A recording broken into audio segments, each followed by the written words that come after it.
प्यारे बच्चों, इस समय हम लोग संचारी रोगों के बारे में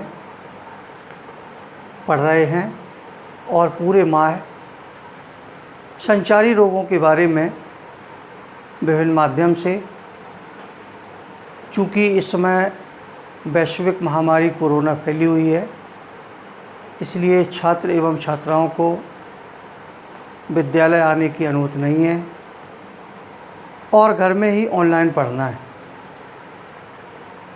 ऑनलाइन के माध्यम से ही विभिन्न प्रतियोगिताएं, पोस्टर प्रतियोगिता, लेखन प्रतियोगिता, वाद विवाद प्रतियोगिता आदि के माध्यम से पूरे माह संचारी रोगों के बारे में हम लोगों को अध्ययन करना है।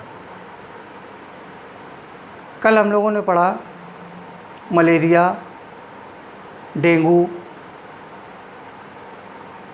संचारी रोगों के बारे में। इसके आगे आज हम लोग जो है चिकनगुनिया और दिमागी बुखार, इनका संक्रमण कैसे होता है, इनकी रोकथाम के क्या क्या उपाय हैं, इसके बारे में पढ़ेंगे। जैसे ही बरसात का मौसम आता है, संचारी रोग या संक्रमण रोग बहुत तेज़ी से फैलते हैं।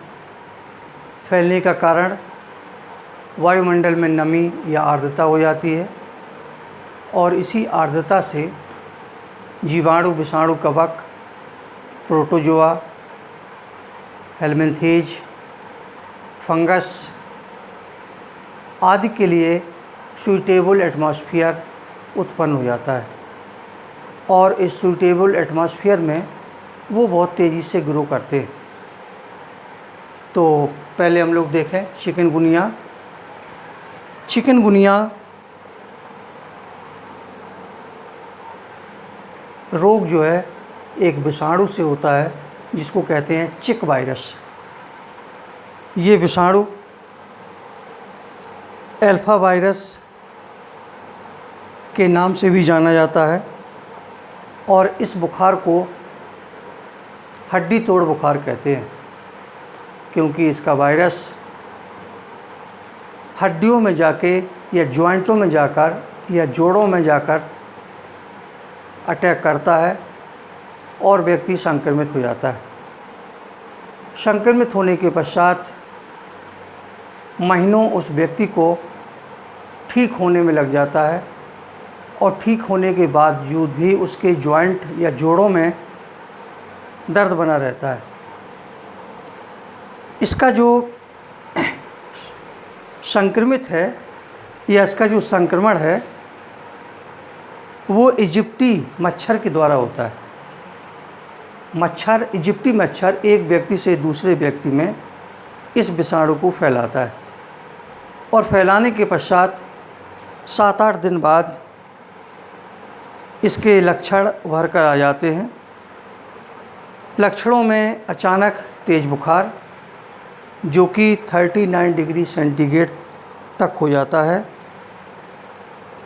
हाथ पैरों पर चकत्ते बन जाते हैं, सर दर्द, प्रकाश से डर, आँखों में जलन और पीड़ा का अनुभव होने लगता है। इसके साथ साथ व्यक्ति को अनिद्रा और कमजोरी महसूस होती है।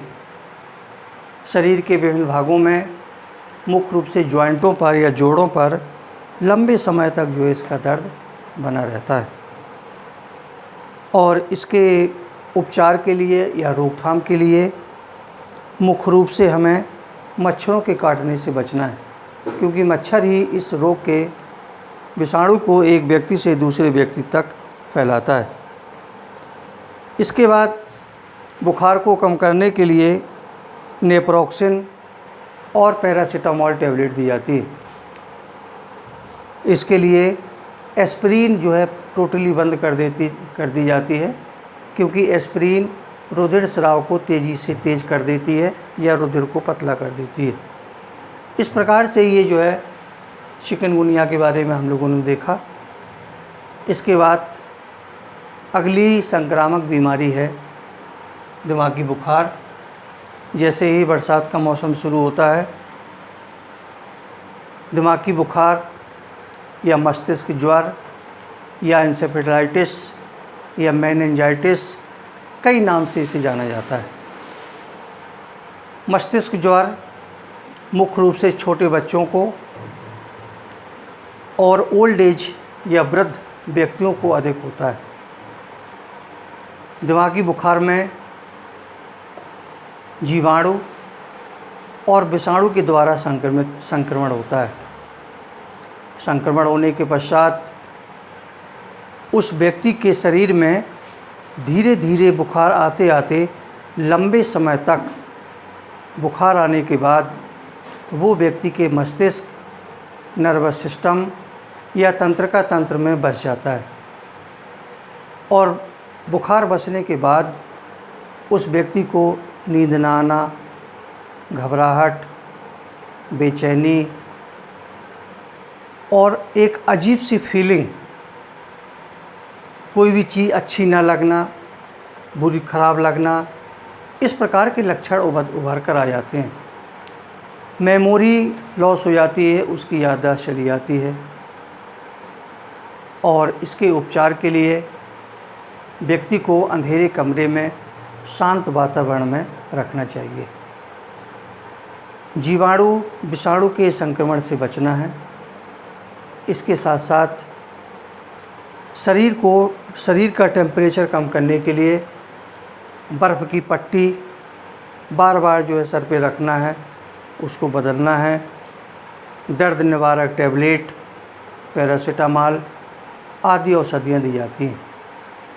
दिमागी बुखार की 2 अवस्थाएं होती हैं, प्राइमरी और सेकेंडरी, या उसी को प्राथमिक या द्वितीयक कह सकते हैं। पहले यह बुखार शरीर में रहता है। शरीर में रहने के पश्चात धीरे धीरे यह बुखार जाके मस्तिष्क में बस जाता है। तो जब शरीर में रहेगा तो वो प्राइमरी स्टेज है, मस्तिष्क में पहुंचा, मस्तिष्क के तंत्रिका तंत्र में पहुंचा और तंत्रिका तंत्र में पहुंचने के पश्चात ये सेकेंडरी स्टेज में आ जाता है। और यदि सेकेंडरी स्टेज पर सही समय पर संक्रमित व्यक्ति का इलाज ना कराया जाए तो उस व्यक्ति की मृत्यु भी हो सकती है। इसलिए सही समय पर इस रोग का इलाज कराएं। मुख्य रूप से साफ़ पानी, स्वच्छ भोजन, बासी भोजन मत करें, साफ़ पानी पिएं, पानी को उबाल कर रखें या क्लोरीन की टैबलेट डाल दें जिससे वो पानी साफ़ हो जाए, उसी पानी का प्रयोग करें। मुख्य रूप से अपने आसपास पानी को जमा नहीं होने देना है, क्योंकि पानी का जमा होना ही सबसे ज़्यादा खतरनाक है। इसके साथ साथ संचारी रोगों के बारे में पोस्टर प्रतियोगिता में ये बीमारियां एक व्यक्ति से दूसरे व्यक्ति में किस प्रकार से फैलती हैं, इनका संक्रमण कैसे होता है, ये हम लोगों ने पढ़ा। और प्रतिदिन संचारी रोगों के बारे में हम लोगों को अध्ययन करना है। तो कल हम लोग इसके आगे जो संक्रामक बीमारियां हैं या जो संचारी रोग हैं उनके बारे में हम लोग जो है अध्ययन करेंगे। आज के लिए इतना ही है। Thank you.